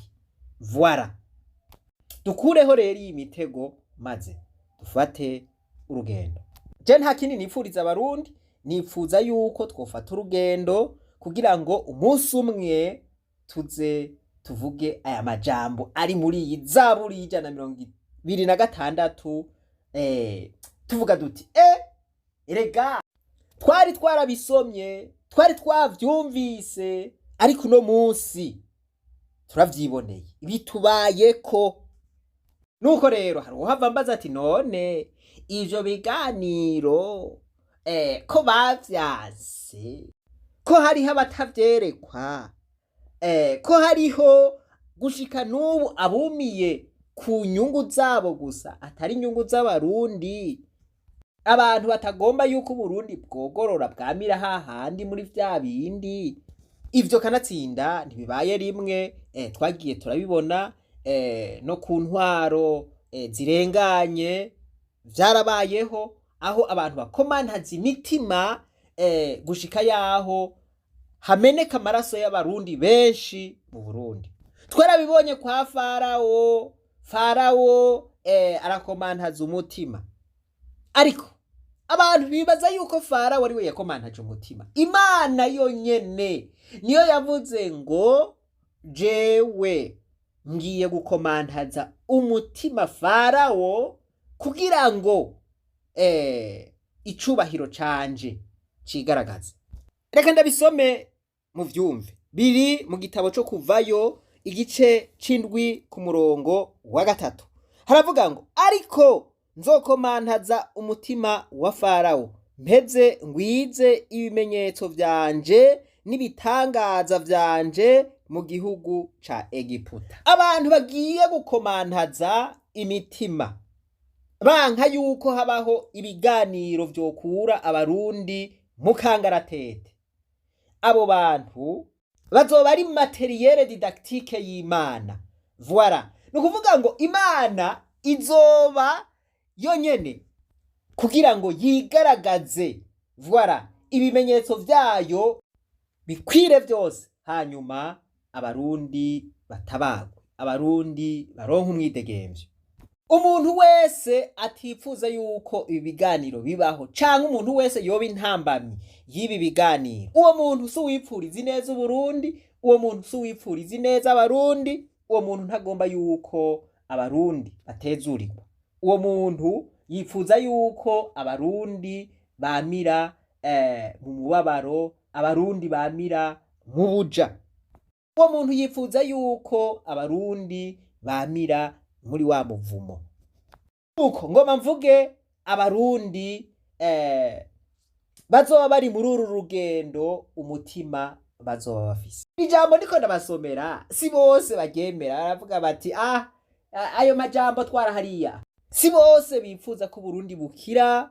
Oya, hariho abantu ubu banezerewe, hariho abantu ubu bobo bariko baragira ibintu vyinshi, hariho abantu bariko baregeranya, hariho abantu ibi turiko turavuga vy'ingorane bobo atangorane babona, bobo babona yuko Burundi bumeze neza, Burundi buri ku muvuduko uhambaye w'iterambere.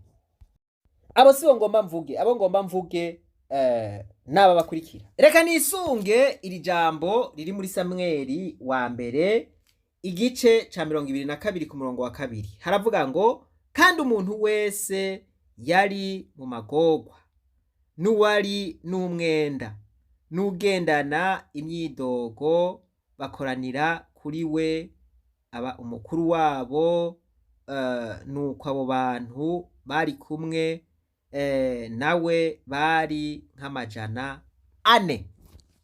Nuko Dawidi yari mu buhungiro mw'isenga ry'Aduramu ari mu bibazo bikomeye. Nukuvuga ngo Sawuli yariko aramuhiga. Hariho abantu bari babayeho nabi, bamerewe nabi, ngo amadeni yaza yarabishe, ngo bagendana imyidogo itagira uko ingana. Voilà, nukuvuga ngo bari babayeho ubuzima bubi, ngo kandi ngo bari buzuye agahinda. Muri make ngo bari babayeho mu magorwa. Twofuma dupfungura bari abapfunzwe bose namwe mukaja mukabasubirira. Let me tell you something. Let me tell you something. All right. Let me tell you something. Nano ubushoni bwo bakwira no basohora bose bacana bacana. Havuga mwaramenje abana bamenja nibo batwishe ku kibazo c'isukari. Aba rero abapfunzwe mwebwe mwahejeje igihano taha abana bo binjira. Nani bishobokaga. Nemereje wabeje mutamugasho jewe abarundi bamfungire mu mitima yabo kubera gutuntura bakamfunga nepfa araturiye ari mwebwe mubariye batunture kabisa uko nyene.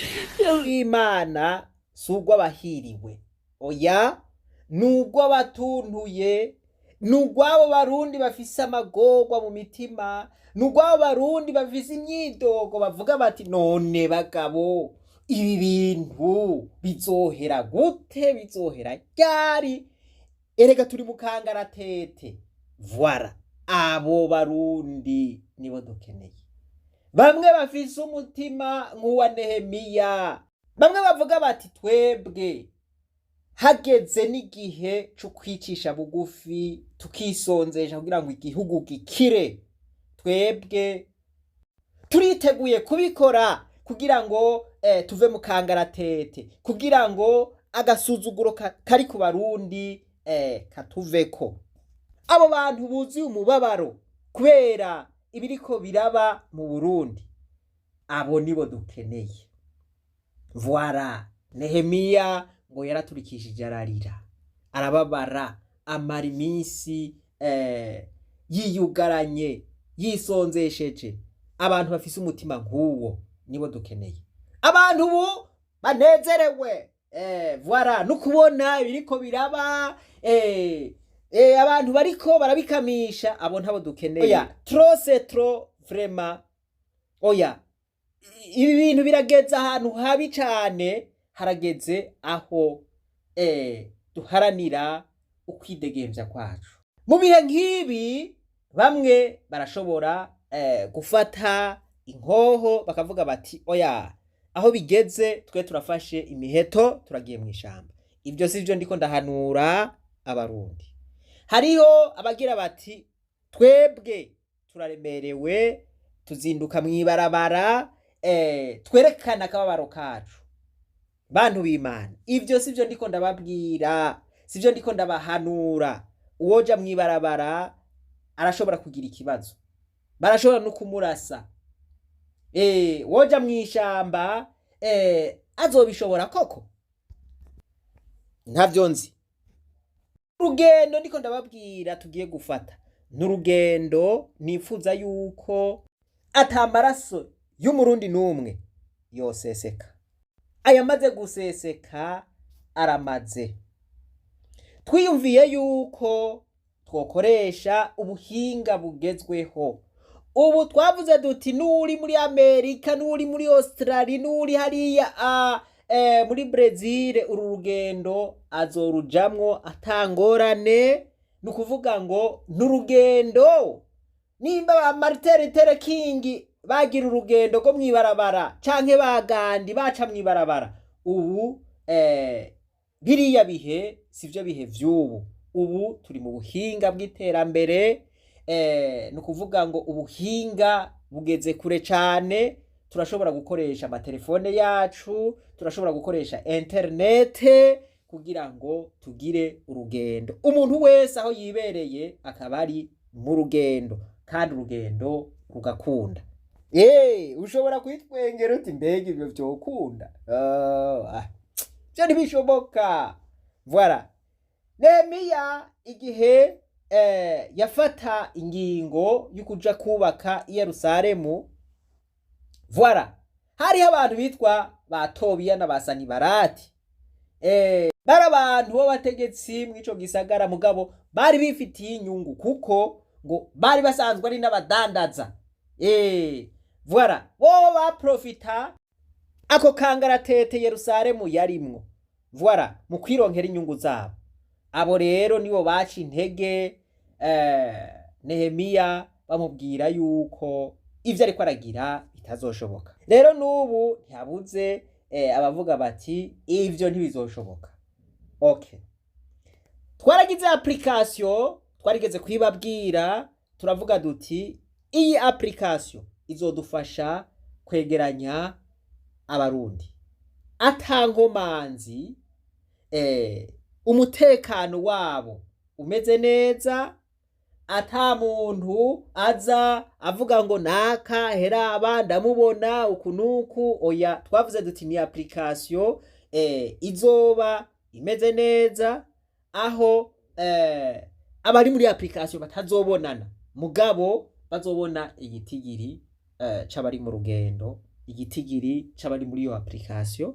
Hanyuma tuzoshobora no kurungikira ubutumwa umwe wese kuri email yiwe kugira ngo amenye ivy'urugendo tuzoba turimo. Voilà, hari umuntu rero yohava yibaza ati none ubwo rugendo tuzoba turimwo ruzoshika kuki mu gihe hogira abantu bakomantaza imitima? Nta cokogwa. Aha iki gica kiba ikindi cigwa ntohava nzana uno musi, mugabo ndamaze kukivuga ko. Voilà, ivyo turiko turacamwo mbega abandi ntibabiciyemo? Vyo bari bishasha? Bibiri ivuga ngo nta kintu gishasha kiriho musi y'izuba. Ingorane turiko turacamwo hariho abandi baziciyemo kandi barazitorera umuti. ba Martin Luther King hariya ivyo baciyemo vyari bikomeye mbere gusumva ivyo turimwo kino gihe. Ba Gandhi hariya ivyo baciyemwo vyari bikomeye gusumba ivyo turimwo kino gihe. Bo vyari vyico gihe mugabo nubu naho bikomeye birashoboka mugabo twebwe tushobora kubishobora mu bundi buryo. Inzira tugomba gucamwo sinzira y'intambara oya, sinzira y'ukuja mu mabarabara oya, ninzira ahubwo y'ukuri, ninzira y'ukurondera ukuri, ninzira y'ukurondera ubutungane, ninzira y'ugukoresha urukundo, ninzira y'ukwanka akarenganyo mu bugwaneza atanguvu ariko mu bwenge. Mu gihe rero bimaze kuba nk'uku bikagaragara neza ko hari abantu babaye intambamyi kugira ngo habeho ibiganiro, ikintu gica kiba niki gikurikira. Bavuze iby'amategeko akumira abana bariya l'exclusion n'ibindi, ivyo vyose tugiye turabirengagiza vyagiye biraba, abantu babitorera umuti uko bashatse peut-être ku gikenye cy'ufise inguvu mugabo bitera bizana rero iyo demotivation abantu bataboneka mu rujo matora. Demotivation no gusisira no gushishwa abantu bagacika intege, abantu ntibumve hari ikintu na kimwe cotuma baja gutora. Hari ibihugu tubagiye turakurikira kenshi iyo amatora abaye rimwe kabiri gatatu ntavemwe icyo abenegihugu bifuza, harateba akabandi in disobedience. Iyo umuntu ivyo akora vyose akoresha inguvu, iyo umuntu yishimiye inguvu, iyo umuntu akoresha igikenye mu kumuhinyanyura, mu kumurusha ubwenge, ntukoresha igikenye nawe, ukoresha ubwenge, ukoresha umutwe. Iyo leta ikandamiza abantu atari kubw'inyungu z'abanyagihugu ariko kubw'inyungu z'akagwi kabari muri leta, ico gihe caba ico bita désobéissance civile. Désobéissance civile nukwanka amategeko akandamiza abanyagihugu. Voilà. Mukayanka mudasemereye, mukayanka mu bugwaneza, mukayanka mu rukundo, mukayanka mu kwicisha bugufi. Iki ni cigwa natanze kandi ngiye gusubiramwo tukinonosore neza. Kuja mu kabare ni uburenganzira bwawe, kuja muri bisi ni uburenganzira bwawe, gufungura ni uburenganzira bwawe, kuja mu myidagaduro ni uburenganzira bwawe. Mugabo ivyo vyose vyinjiriza amahera leta, nivyo bifasha babategetsi, nivyo bibatunga, nivyo bituma babaho, nivyo bituma bagira miduga myiza, wewe ubifisemwo uruhara. Mu gihe rero abo bantu bagukandamije, mu gihe bariko barakurenganya, wewe uvuze uti ngoma ngire désobéissance civile nisubize agateka kanje, voilà, ikintu ukora uravuga uti jewe ndaretse kuja mu kabari, jewe ndaretse kugira muri bus, jewe ndaretse gufungura ivyo nahora mfungura vyinjiriza abo bantu bariko barankandamiza. Nta muntu numwe ubuteye ibuye, nta muntu numwe uburashe, nta muntu numwe ubututse, voilà. Donc nawe ku giti cawe abo bantu babwiye uti jewe ntimushobora kumfata uko ariho kose, ubahiriza agateka kanje kandi ubikoze mu mahoro n'umutekano nta ngere. Voilà, iki ni cigwa kirekire gose. Iki rero nico bita no violence. Iki bagandi nico bakoresheje mu gihe bariko barakandamizwa n'abongereza. Ba Martin Luther King nico bakoresheje mu gihe bariko barakandamizwa n'abazungu hariya muri Amerika, kandi baratsinze, baruhiye kuja mu biganiro nabo bariko barabakandamiza, hanyuma bashika ku mwidegemvyo wabo. Gandhi aravuga ati no violence, nukuvuga ngo ukugwana udakoresheje inguvu, ukugwana ukoresheje ubwenge cyangwa ukugwana wicishije bugufi, nikigwanisho gihambaye gusumvya ibindi vyose bikoreshwa canke vyakozwe n'umwana w'umuntu. Aba ndiko ndavuga bahawe amapri Nobel, bahawe ubushimwe bukomeye kubera iki? Kubera birinze gukemura ibibazo babicishije mu nguvu, kuko bituma haseseka amaraso menshi, mbere ivyo wari witeze yuko ugomba ukize ugasanga hononekaye vyinshi. Iyi nzira rero ku bwanje niyo nzira mbona ishoboka. Jewe nta muntu n'umwe ndiko ndatumira waje mwibarabara, nta muntu n'umwe ndiko ndatumira ngo afate umuheto, oya. Je mvuga nti aho wibereye mu cumba cawe, aho wibereye ku kazi kawe, aho wibereye hose urashobora gukora iki gikorwa cyo kwanka akarenganyo. Kwanka akarenganyo uri kuragirirwa si icaha na gatoya, si icaha ndasubiyemwo, si icaha, ahubwo no kwikura agasuzuguro wicishije bugufi. Ni naco gituma tuvuga duti gukira ku Burundi kuzovana nuko abarundi twicishije bugufi. Ibi bifatana na vya bindi navuga vyo kwisonzesha. Voilà. None wewe nimba ugomba yuko igihugu gikira, ukaba utokwisonzesha n'icupa, ukaba utokwisonzesha n'ifungurwa n'umunsi n'umwe, ukaba utokwisonzesha iki kugira ngo ushobore gushika ku mwidegemvyo wawe, wumva ya mahoro woyeshikaho gute? Aba bagandi barisonzesha, ba Martin Luther King barisonzesha ivyo bakunda, ivyo vyatumye bashika ku ntsinzi ikomeye. Natwe hari ibintu vyinshi cane dushobora kwisonzesha. Nehemiya yumvise amarira bene wabo bafise, amarira abanyagihugu biwe bafise batajanywe nk'inyagano, ngo araturikisha ararira, ngo amara imisi yisonzesheje. Murasubira musome aho hantu, ngo amara imisi yisonzesheje. Twebwe turashika kuri urwo rugero bwaho tuvuga duti turisonzeshereje igihugu cacu, turisonzesheje kuba igihugu cacu, ibintu vyose twahora dukunda turabihagaritse, voilà, kugira ngo dukize igihugu cacu. Naha twifuza yuko dushika mu gihe hogira abanka yuko dushika kuri uyu mugambi w'amahoro. Ibi rero ni ibintu bikorwa mu gihe habaye gukomantaza cane imitima y'abanka yuko hogira ibihinduka. Voilà. Rero iki murumva ko ari kigwanisho gikomeye ukoresha mu gihe vyose vyanse. Twebwe ico tugiye gukora, tugiye gutangura urugendo nyakuri. Voilà. Urugendo rwa babantu bafise umutima nk'umwe wa Nehemiya, urugendo rwa babantu bababaye, babantu bafise amagorwa, babantu bari mu gahinda nka bamwe bahariya mu isenga ry'Aduramu, bamwe basangayo Dawidi.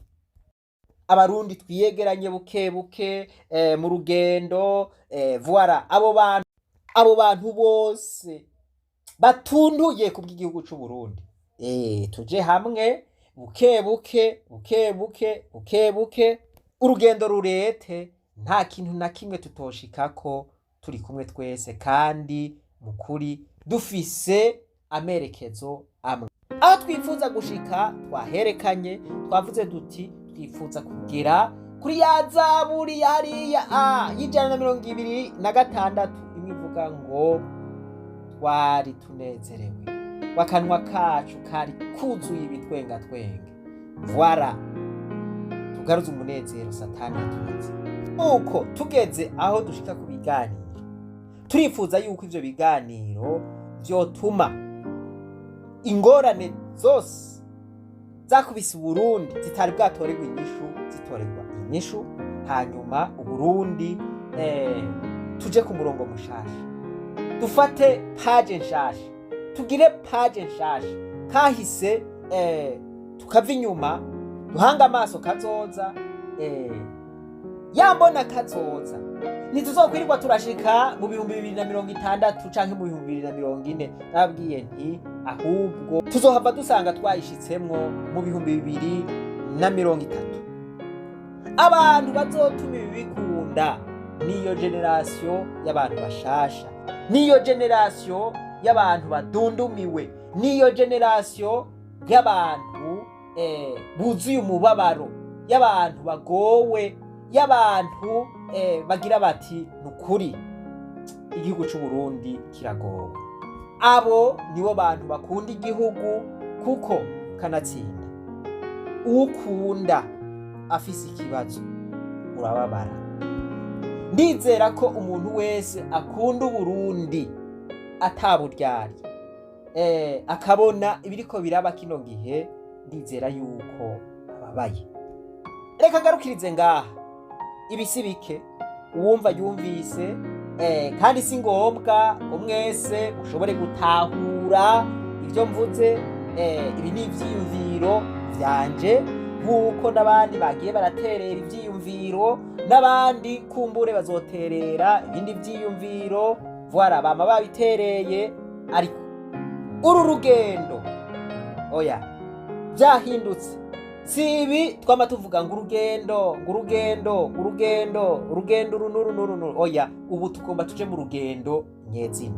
Nk'uko Gandhi yatanguye urugendo wenyene, hanyuma umuntu umwe agatahura ivyiyumviro vyiwe, uwa kabiri agatahura ivyiyumviro vyiwe, uwa gatatu, uw'icumi, uw'ijana, uw'igihumbi, ibihumbi n'ibihumbi bagasanga bari mu rugendo. Nanje nuko nyene ngoma ndabikora. Urugendo rugomba rutangure. Voilà, uwo muntu wese azotahura kino cigwa. Twaratanze amavolime, twagihereye ku ntango, volime ya mbere, ubu tugeze kuri volime y'12. Akagenda aravyumva buke buke, niki cigwa dutanze no munsi akagitahura, uwo afise ubutumire bwo kwinjira mu rugendo. Ubutazotahura iki cigwa ntazogorane nk'ugo rugendo, kuko azoba ariko aja yatazi. Nukuri kw'Imana ubu dukeneye abantu bukuri, apana abantu b'indyarya. Nico gituma mpereye ku busa.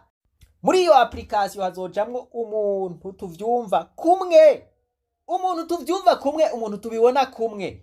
Abo tutabibona kumwe bazorindira, ariko jewe nizeye ko bazoteba bakabitahura buke buke. Baciye mu zindi nzira naho nyene ntaco, kumbure tuzohuriza hagati. Uburyarya n'Imana irabwanka, kuko Umurundi arashobora kukwereka yuko muri kumwe kandi mutari kumwe. Abo nukuri muri runo rugendo ntabo twifuza na gatoya. Batubabarire, dufume tuba bake, dufume twibera 10, dufume tuba 5, dufume tuba 15, mugabo twese tubona kumwe iyo turiko turaca, twese dusangiye urugendo vy'ukuri, twese twifuza gushika kwihangiro rimwe, duhuje umutima n'inama, nk'uko rya jambo ryo muri Bibiliya ryabivuze. Ijambo rivuga ngo bazomenya ukuri, kandi uko kuri kubahe ukwidegemvya. Je nizera yuko ukuri ari kumwe, kandi ndizera yuko ukuri kuri mu ijambo ry'Imana. Nibuka rya jambo riri mu Ngoma ya 2 igice c'indwi ku murongo wa 14, rivuga ngo ni abantu bitirirwa izina ryanje bicisha bugufi, bagasenga barondera mu nyonga hanje. Voilà, ngo bagaheba ingeso zabo mbi, jewe uhoraho nzobumva ndi mwijuru, babarira ivyaha vyabo kandi bakirize n'igihugu. Umuntu rero azoja muri uru rugendo nuwizera ijambo ry'Imana. Umwe agira ati tuzoshika aho twisonzeshereza igihugu cacu, tuzoshika aho twibabaza kubw'igihugu cacu. Voilà, kugira ngo gikire. None ivyo wumva wobijamwo kugira ngo winginge Imana ngo ikize igihugu utabona yuko kigwaye. Voilà, nico gituma twavuze duti abazoja muri uru rugendo twifuza yuko arababona yuko igihugu kigwaye gishitse ahantu habi. Mwiyindwi rero mutwihanganire, tuzobaha ya application tubereke n'ingene muzoyikoresha. Voilà, tubereke ikintu cose, hanyuma dutangura urugendo rudushitsa ku ibiganiro bitwinjiza muri wa munezero wacu nko twabibonye muri Zaburi 126. Uwo munezero uzoba umatanye na ya mahoro arama, ya mahoro twifuza. Voilà, mwibuke rya jambo rirahambaye cyane. Voilà, ngo Yesu yerekana abahigwe abaribo. Mwebwe muzoba muri ugo rugendo muzoba muhiriwe. Hahigwa batuntuye kuko aribo bazokwirugwa. Hahigwa bagira imbabazi kuko aribo bazozigirirwa. Akarongo k'icenda niko ndondera, ni muri Matayo igice ca 5. Akarongo k'icenda niko ndondera kavuga ngo hahigwa ababanguranya kuko aribo bazokwitwa abana b'Imana. Wowe uzoba uri mu rugendo, uzoba ufise umutima wo kubanguranya, uzoba wifuza yuko Burundi bwogorora, uzoba wifuza yuko aba bana b'igihugu bariko baramererwa nabi bamererwa neza, uzoba wifuza yuko Uburundi bwasinzikaye butezurirwa, uzoba wifuza yuko abarundi bicarana nk'abavukana bakaganira ku ngorane zihanze igihugu atankomanzi kandi atawukumira. Ico nico bita the brotherhood, uwo niwo bita umuvukano. Voilà, mu Congereza mwene abo bantu baharanira amahoro babita aba peacemakers. Voilà, mwibuke kakaririmbo darangije avuga ngo hahiriwa baremesha amahoro, hahiriwa baremesha amahoro, hahiriwa baremesha amahoro, kuko bazokwitwa abana b'Imana. Voilà, iyo ni Matayo igice ca 5 ku murongo w'9. Niho bakuye iyo ndirimbo. Imana nibahezagire mwese. Twibandanize kwa rugendo rwacu maze tugaruze umunezero Satani yatumaze. Umuntu atarashika mu ishuri ry'abarundi bose turamuhaye kazi. Umuntu aza kugeraho yumva aka karirimbo ndangirije ko aze kugira commentaire biza kunyereka yuko yakwirikiranye icigwa cyose. Ariko kandi ntimuniganwe ijambo, ubona yuko hari yindi nzira ishoboka ayivuge muri commentaire. Ni vyiza, turi muri demokarasi, umuntu arashobora gushikiriza iciyumviro ciwe. Nubona yuko inzira navuze idashoboka arashobora kubivuga muri commentaire, nta ngorane. Ariko mu kubivuga abanze yiyumvire aho ubuhinga bwa none bugeze.